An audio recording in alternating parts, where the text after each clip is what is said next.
Çilengide üflep kiygizverdi. O ehtiyat qil, o instrument bo'lib qoldi.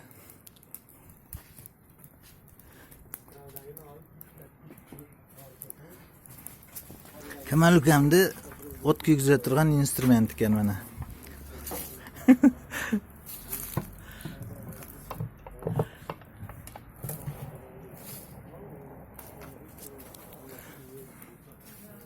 Bugün 19 mu? 19 mu? Yok. 17.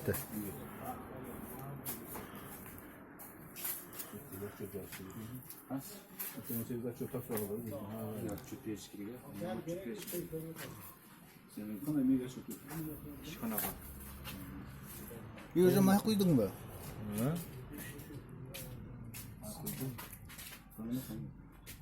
Qanday yaxshisiz?